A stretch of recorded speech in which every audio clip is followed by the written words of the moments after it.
할렐루야. 호산나 다윗의 자손이여 찬송하리로다. 예슈와 하마시아, 예슈와 메사야. 2000년 전 유대 백성들이 소리질러 불렀던 예수님의 이름이 바로 예슈와입니다.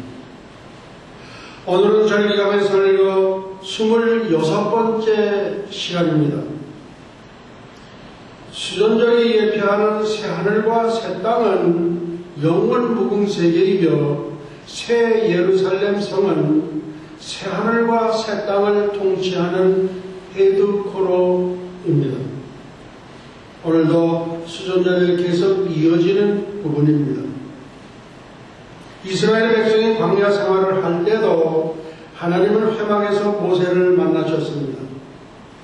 회막은 하나님의 임재의 상징입니다. 하나님은 지칠 줄 모르시고 인간을 사랑하시며 인간을 갈망하십니다. 사람과 영원히 함께 있고 싶어 하시는 하나님의 간절한 바람은 말씀이 육신이 되어 인간들 가운데 장막을 치신 예수 그리스도에게서 잘 표현되어 있습니다. 그리스도의 성육신은 하나님이 죄로 말미암아 분리된 인간들 사이에 장막을 친 사건이었습니다. 하나님은 자기를 죽여서라도 타락한 인간을 회복시켜서 그들과 함께 있고 싶어 하셨습니다.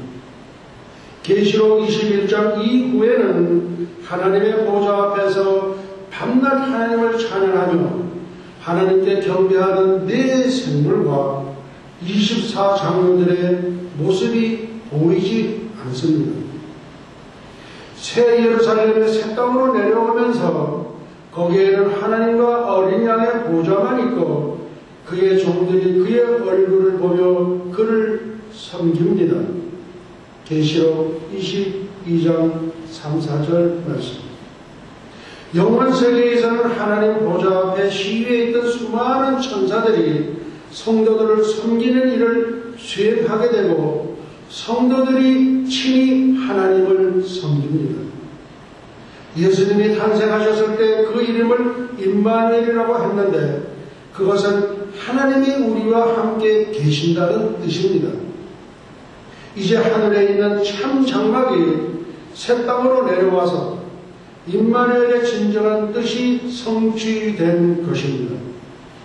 새 예루살렘이 새 땅으로 내려와 하나님의 장막이 사람들과 함께 있게 됨으로 인해 사람들과 함께 있고 싶어하던 하나님의 궁극적 소원이 이루어집니다. 결국 하나님의 사람들과 함께 거하시게 된 것입니다. 인간에 대한 하나님의 목마름은 자기 형상대로 지음받은 인간을 사랑한 데서 비롯되었다고 할 수 있습니다. 하나님은 사람을 좋아하십니다. 그를 섬기는 천사들이 아무리 많아도 성도와 천사는 다릅니다. 천사는 섬기는 종이요 성도는 하나님의 자녀입니다. 아비가 자식을 불쌍히 여김같이 하나님은 죄 많은 인간을 불쌍히 여기셔서 원대한 구원 계획을 세우시고 결국은 큰 희생을 치르고 많은 아들들을 얻어 자기 영광에 들어오게 하신 것입니다. 인간을 죽기까지 사랑하셨기에 그만큼 사람에 대한 그리움도 컸으리라 봅니다. 인간을 잃어버린 하나님은 고독하십니다.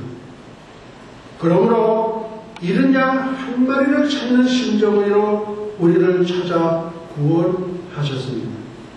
이제는 하나님의 장막에 사람들과 함께 있게 되었으니 다시는 분리될 수 없는 영원한 상태에서 언제까지나 함께 살 수 있게 되시었습니다. 하나님은 이 날을 얼마나 고대하시며 기다리셨겠습니까?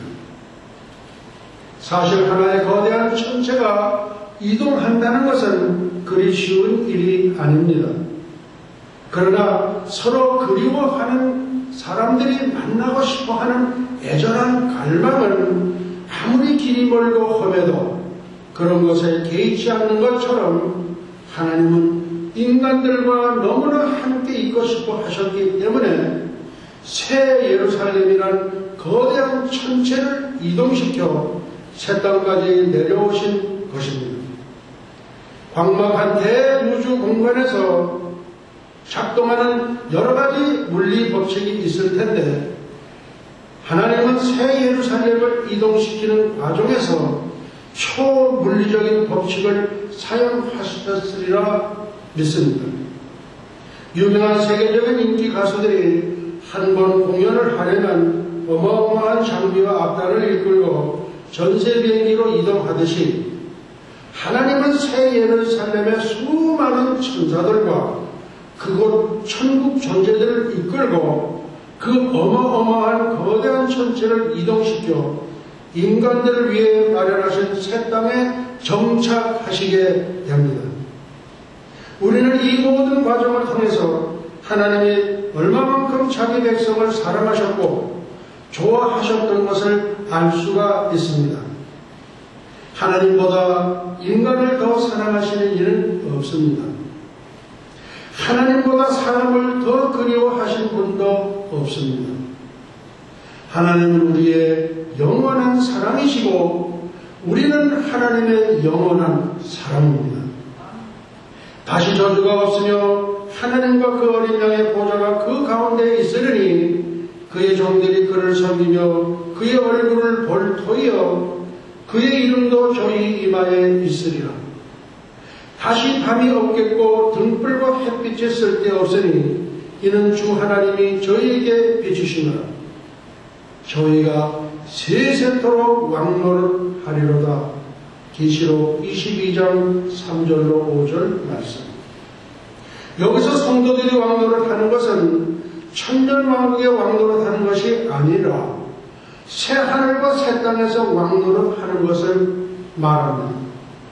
왕노를 한다는 것은 통치한다는 레인이라는 뜻인데 다스릴 백성이 없이 어찌 통치할 수 있겠습니까? 그러므로 새하늘과 새 땅에는 수많은 백성들이 있고 수많은 나라들이 있습니다. 그래서 새하늘과 새 땅이 언급된 계시록 21장과 22장에서 만국이라는 말이 3번이나 언급되어 있습니다. 천년왕국 이전에 구원받은 성도들은 새하늘과 새 땅에서 왕이 되고 천년왕국 성도들은 백성이 됩니다. 왕들이 많은 시대에 예수님은 만왕의 왕이 되어 다스리십니다. 하나님이 자기를 사랑하는 모든 자를 위하여 예비하신 모든 것이 얼마나 엄청나신 것인가 하는 것은 성도들의 영광과 신분을 통해서 짐작할 수 있는 일입니다. 하나님은 자기 백성들과 친히 함께 하시겠다고 약속하셨습니다. 이제 새하늘과 새 땅을 다스리게 될 통치본부 새 예루살렘 성에 대해서 살펴보려고 합니다. 사람에게 영원을 사모하는 마음을 주셨느니라. 전도서 3장 11절 말씀. 하나님께서는 우리 인생들에게 영원을 사모하는 마음을 갖게 한 것은 영생불사, 영원한 세계, 즉 천국과 낙원, 새 예루살렘 성이 있음을 단적으로 증명하는 것입니다. 첫째, 천국 새 예루살렘 성은 어떤 곳인가? 첫째로 사망이 없습니다. 죽음은 죄로 말미암아 생긴 것인데 죄가 없는 세상에 더 이상 사망이 있을 수 없습니다. 사망의 권세 잡은 자는 마귀였습니다.